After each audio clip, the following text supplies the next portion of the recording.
Welcome to yet another episode of Casual Clix's Clix Talk. We're still taking a deep dive into the Batman the Animated Series.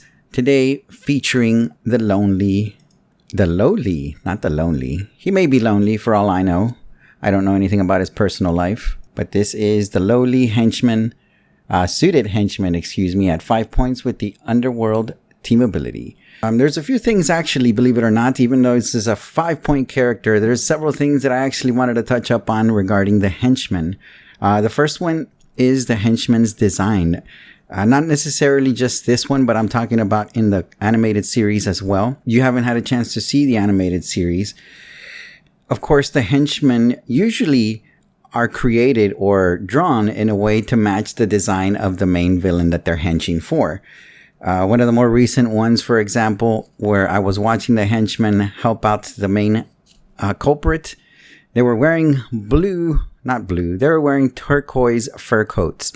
Just to give you an idea that just how out there sometimes that some of the designs, the costume designs for the henchmen can get. A little disappointed that they toned it down and they went with a suited henchman, but you know, in a way, this makes it generic, so it's available to anyone to use, So he doesn't look very gimmicky, and he's not just stuck to playing as a, mastermind fodder for the Joker or for Penguin or something like that. I like the neutral design. The 5 points, of course, being very valuable if you ever need 5 points in a Gotham City Underworld team. He's a perfect fit, and not only that, but his trait, I'll round up some guys. Suited Henchman does not count for or against a theme team. When Suited Henchman starts the game, roll a d6 to determine his starting click. So the first part where he doesn't count against a theme team, that means that even if you are playing a theme team and you've got 5 points left over, and if you need someone that can carry, he's got the Underworld team ability. Very useful for his point values. As we keep delving into just how unique this little henchman really is, I wanted a chance to test out some of the new rules that are coming up, of course, with the WizKids rules changes with the new Wonder Woman sets once it releases. So with whatever information I have as of now, which is you can go to heroclix.com and find all that information for yourself. I'll make sure to put the link somewhere where you can find it. I wanted to slowly start adjusting to some of the stuff that I know I'm probably going to have trouble adjusting to once the new rules kick in. And one of those being no more pushing damage. The pushing damage is, of course, going to go away. And for a 5-point character like the henchman, it's a huge boost to a character like this because, typically for 5 points, unless you land on that one click that has willpower, you use him a second time, poof, he's gone. You have to take pushing damage. He's only one click. Each of his clicks are only one click. Each of his starting lines are only one click. And so being able to use him twice, say for example, with your mastermind.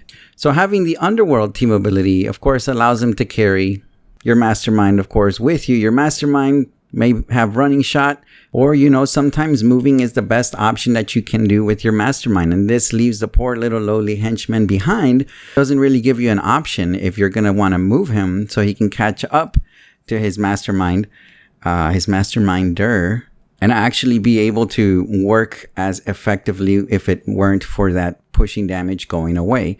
During that playthrough, I also realized that this suited henchman was actually very comically accurate in a sense that I never really felt in danger by these henchmen. It did get a little bit out of hand. I think there were 5 created at one point during that match. What really made them feel comically accurate to me was the fact that it was possible several times in the game that they were very close to getting some critical hits off. Not just rolling a critical hit, but just actually being able to land an attack enough to help the rest of the team maybe try to make a comeback, which if you've ever seen, again, I'm going to keep referencing the Batman the Animated Series, because if you've ever seen it, you'll know that once in a while a goon would get lucky and actually be able to harm Batman. And so being able to see that on the tabletop where, they weren't quite up to the level that the rest of the heroes were or the other villains were, but knowing that they were potentially be able to get that lucky hit off was always something that was on the back of my mind, especially, if they land on that Blades click, the ranged combat expert, Some of the stuff that either helps them deal a lot of damage or increases their attack one way or another. And regardless, they still serve their main purpose, which was to remain very valuable mastermind fodder for as long as they could for Two-Face. And as I was playing, another thing that I came to realize was that the new rules coming into effect in mind.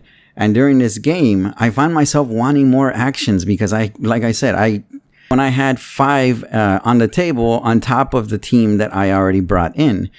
And it made me want more actions, if possible. And that's when I realized, that they're not autonomous. And once you start seeing just how many actions are possible in a 300-point game, you're going to want to try to find ways, of course, to get as many actions as possible.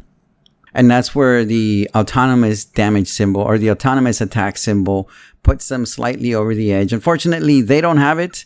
It's something that, like I said, I wish I found myself having on their Clix when I started generating that crazy amount. So that about wraps it up for the Suited Henchmen, number 005, 5 points from Batman, the animated series. Don't forget to like and subscribe and follow me on Twitter and Instagram at CasualClixing. As always, thank you so much for watching.